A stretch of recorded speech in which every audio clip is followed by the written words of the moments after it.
Hi everyone, thanks so much for checking out my channel. Thanks so very much for checking out this video. So I'd like to introduce you all to a novel set of arguments in the advocacy of specific theologies, and I call this the Convergent Comparative Theological Argument, or the CCTA. The reason why I picked this title will become immediately apparent. And I know that there are a lot of atheists, a lot of agnostics, a lot of theists, and a lot of Christians who watch my channel, but I think this is going to be a very applicable discussion to a lot of different groups. There's some observations here that were really astounding to me as I first started researching some of these topics, and I think that they are at the very least historically very interesting to ponder. Again, welcome to my channel. Thanks so much for the support. If you want to do something for me, please click the like button on this video. Please also subscribe to the channel. Please click the bell icon for notifications so that you don't miss out on future videos. And please comment on this video. I really am very eager to know what all of you think, and I really do try very hard to respond to each and every comment. All right, this video focuses on some insights that I had when I first started researching the historicity of Jesus, and they were insights that I really found to be very surprising. And I also think that these are some topics that are underrepresented in the lay public debate about different religions. All right, so what we're going to do in this video is we're going to look at quantitative measures of evidence in theological settings, mostly including the formative works from each of the existing major world religions. We're going to look at the numbers of written witness traditions, the numbers of written works, and some of the dates of the evidence. And then next, we're going to qualitatively evaluate the evidentiary arguments, and we're going to consider some internal cues of veracity for each argument. And as we go forward, we're going to apply all of these arguments across each of the major world global religious traditions. And in doing so, we're going to ask the question, is there a logical argument that can be made to contend that one religion has the best evidence? And here's another way to say this in more accessible language. If you're starting out from a theistic perspective, so you believe in God, and you're trying to decide which of the major religions has the strongest claim, here's what I think should inform your default starting out perspective on that particular question. Now, the first thing that we're going to consider is the degree to which each theological figure is venerated in other religious traditions.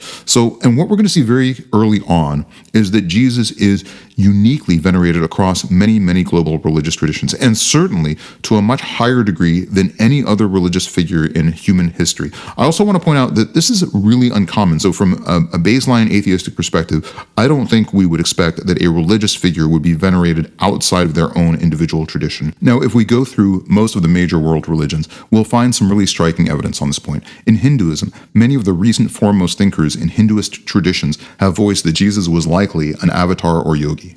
In Buddhism, Jesus is treated with extremely high veneration by many of the modern, most prominent, most authoritative Buddhist figures. Jesus is considered to be a bodhisattva by many, and this is not a fringe consideration. This is coming from some of the most authoritative voices within Buddhism. In Judaism, we see major sects, including Messianic Judaism, which constitutes millions of Jews, that explicitly believe in the divinity of Jesus. We'll also talk about some other Jewish thinkers who are definitely devout Jews, but believe in the resurrection specifically, which I find to be very interesting. We're not going to talk a lot about Islam, but Jesus is indeed canonically considered to be a prophet in Islam. We'll talk about the Baha'i faith also. The Baha'u'llah, who was the founder of Baha'i, considered Jesus to be the Son of Man, and also explicitly stated that.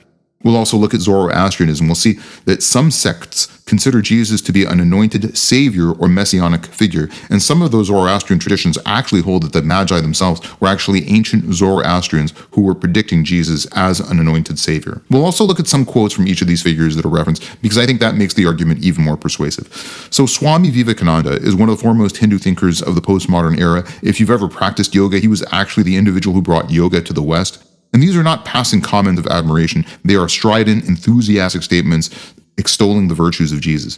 But let's look at some of these quotes from Vivekananda. Had I lived in Palestine in the days of Jesus of Nazareth, I would wash his feet not with my tears, but with my heart's blood. And here's another quote that I'll just leave on the screen, but it starts off with a statement that Jesus Christ was God, the personal God become man. Now, Gandhi is obviously another major Hindu authority. Although he had great disdain for Christians in the West and Christianity in general, he reserved some of his highest compliments for Jesus. I'll put a couple of quotes on the screen, but here's one where he says that the Sermon on the Mount went straight to my heart. If I had to face only the Sermon on the Mount and my own interpretation of it, I should not hesitate to say, oh yes, I am a Christian. Here in this quote, he puts the Sermon on the Mount on the same actual status as the Bhagavad Gita.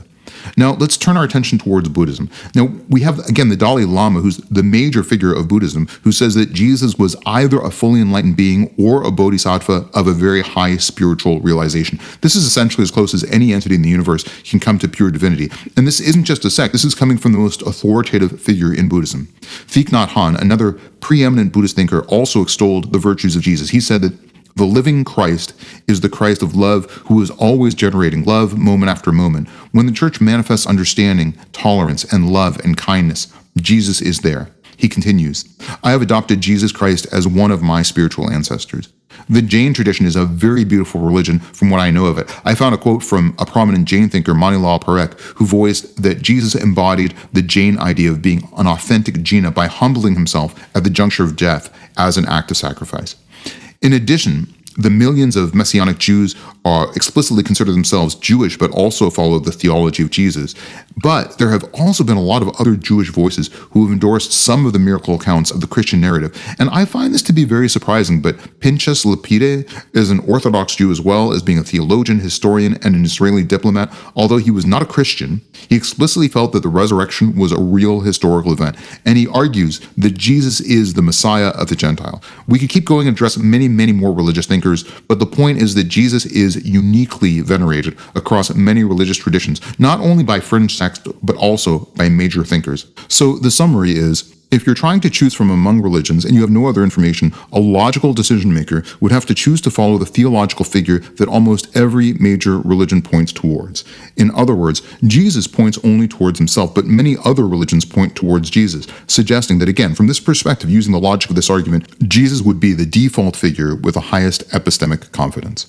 Now, let's switch gears to argument 2. So this is going to be a fun one because we're going to quantitatively and qualitatively analyze the historical witnesses and attestations that are part of the rise of Christianity, and then we're going to apply the same logic across every major existing religion. Now, what I did for this table that's on the screen right now is actually looked at every major world religion, and I combined them into this table looking at how many advocates there were to endorse each religion in its first 50 years, the first 100 years, the first 150 years, and the first 200 years. And actually, surprisingly to me, across the board, even comparing to much more modern religions, unequivocally, Christianity has the most advocates and the most witnesses. Now, you'll notice that I didn't include Judaism on this list, but the problem is that there's a lot of overlap in some of these figures between Judaism and Christianity, so I sort of treated Judaism separately. And some of the historians put the starting point of Judaism at the starting point of rabbinical Judaism. So I'll put the numbers for Judaism on the screen right now, but you can see that these numbers still don't match the numbers for Christianity. I also have the records of all the names that I included in this analysis, and I didn't include any anonymous figures, so I'm happy to share more of that data. So if any of you are curious to see the entire list of names, I'm happy to share that with any of you. Now, this is a graph that I posted in an earlier video, and I'll link that video right now. But the point of this graph is to show that every religion starts with a theological narrative, and that theological narrative has sort of primary advocates in the form of its formative founding documents, and then subsequently secondary advocates who emerge later and through apologetical traditions. So for Christianity, it's actually the only religion where we see that the primary and secondary advocates are both earlier than we would expect. Now, this is actually important because a lot of people will say that, well, the New Testament sources are not early enough to be trustworthy. But when we compare Christianity across religions, we actually see that the documents supporting Christianity are actually rather early, particularly in comparison with other religions. Now, when I dug deeper into the different witness traditions and advocates for each major world religion, I found some other very interesting trends. For example, Christianity is actually the only world religion where we have advocates who are not part of the main hierarchy of Christianity. These include Justin Martyr, Athenagoras, and Aristides. So these were separate, itinerant teachers who had no official relationship with the church. Now, the reason why this is important is because if we compare it to the LDS tradition, almost every advocate for LDS was also a main figure in the LDS tradition. So this kind of pluralism of voices in early Christianity is at least interesting. We also have a diversity of individuals with different social classes, different geographical representations, different occupational backgrounds being represented in the early Christian literature, which isn't actually something that we see in other traditions. We also have, interestingly, a diversity of genres that are represented. For instance, other traditions initially favor more constrained genres like sutra or a vinaya or a hadith. With Christianity, we actually have a lot of different genres of writing represented. So at least qualitatively, there are some very interesting observations that we have around the early witnesses of Christianity. So let's summarize this argument. All religions start with a miracle account and a theological narrative, but a rational, logical decision-making agent would have to choose the theological account with the most well-supported testimony. Unquestionably, based on quantitative and qualitative evaluation using that criteria, we would have to again turn towards a theology based on Jesus. All right, now let's turn our attention to the third argument, which is that Jesus has a persisting intellectual legacy as a teacher and a thinker. Now, I've talked about this in other videos and why this is an important idea, so I'll link to at least one of the videos that I made on this topic previously right now. But the main point is that we would expect a theologically divine figure to have important lessons to impart to humanity. So I chose 3 different methods to sort of quantify the degree to which Jesus has had an impact on human intellectual progress in several different disciplines, even to the modern and postmodern era. And then what I did is I applied those criteria to every other major theological figure. Now, this is a highly nuanced conversation, so I thought that as a starting point, it'd be good to show some quotes from people who have already studied and weighed in on this topic. These are just some of the quotes from different authorities who have underscored the novelty of the teachings of Jesus. Now, I really wanted to quantify this in a deeper way, so let's start with the listing of the top 37 social science scholars, which was a list published in 2007 by ISI Web of Science / Thomson Reuters. So this list includes 37 individuals who are quoted more than 500 times in the social science scholarly literature in the year 2007. So this is a fairly easy list to study because of its small size. I excluded anyone who was citing Jesus in any way apologetically or theologically, and I only focused on individuals who were citing Jesus in constructive ways. So in other words, building their own ideas on the teachings of Jesus in order to establish new insights in the social sciences. Now, these are all thinkers who are among the 37 most cited thinkers in 2007 and who constructively built their teachings on the teachings of Jesus, and their names are on the screen right now, but these aren't apologetical sources. They're also not sources that are strictly trying to explain the rise of Christianity by citing Jesus. So for these 8 scholars that are on the screen right now, this constitutes 21.6% of the entirety of the group. Given that this was such a small group, I was able to look at their citations and do literature searches to see if they had cited any other theological figures, and no other theological figure shows up on this list at all. So this shows that based on this list of thinkers, the ideas of Jesus, the teachings of Jesus, do show up as contributing to this portion of our academic intellectual legacy in the social sciences. Now, here's another way of studying the contribution of Jesus to our own intellectual development. In 2014, a study was undertaken of the Stanford Encyclopedia of Philosophy corpus. This study looked at the top 285 scholars, which included scholars with a minimum citation threshold of 32 unique entries in the Stanford Encyclopedia of Philosophy. Looking at this group, there are 10 figures who cite Jesus on this entire group of 285 individuals. That accounts for 3.5% of the total of intellectual figures on this list. Then I looked at these figures, and it's pretty easy to ascertain that they were all also citing Jesus in constructive ways. And again, there are no other theological figures that show up as relevant on this list. Now, a third quantitative way of performing this analysis was to look at the top 100 thinkers in human history. This is from a video that I had previously done, so I'll link to that video right now. These are the top sources that I used to generate the list of the top 100 thinkers in history. Now, these are a number of different thinkers in a number of different fields, but we can look at how often these thinkers expressed admiration for the teachings of Jesus. Jesus shows up, all in all, about 45 of the 100 top thinkers listed in history on this list. They're all thinkers who expressed admiration for the teachings of Jesus, and I specifically excluded 8 of the figures on this list who mentioned Jesus in some of their writings, but without mentioning any sort of positive context. Now, other figures were also venerated by these 100 individuals.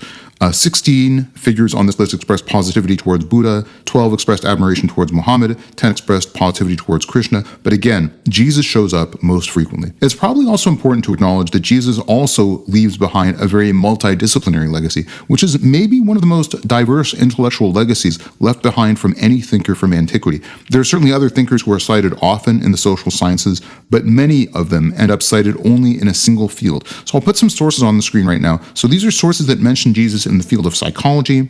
There are sources that mention Jesus in the field of anthropology. We have thinkers in the field of sociology who commented on Jesus. We have thinkers in the field of philosophy, in the field of ethics, and in the field of literature. So I know I went through these screens fairly quickly, so if you want to freeze frame on any of these parts of the video, I would encourage you to do that. But these are all people who cited Jesus in constructive ways, so not just purely apologetical ways.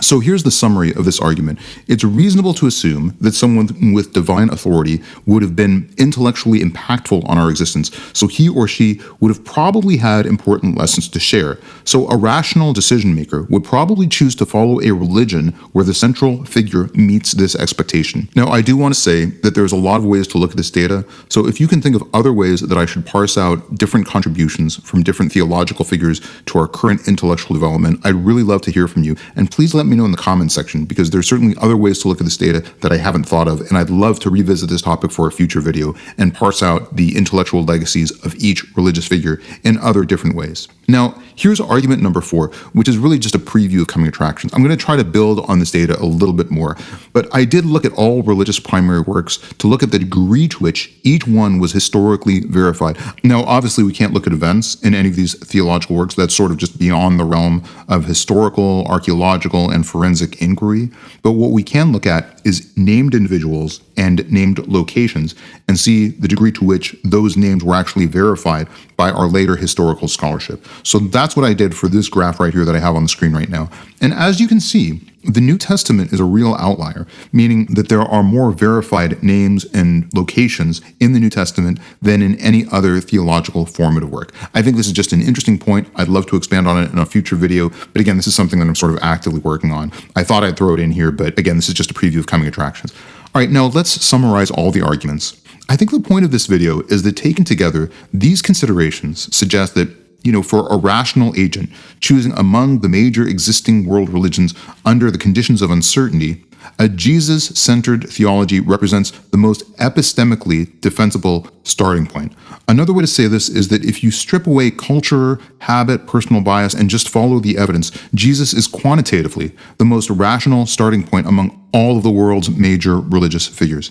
Now, I think this is very defensible. There's a lot of data that I've presented here that shows that I think this conclusion is very objectively well justified, but I am really curious to know what you all think.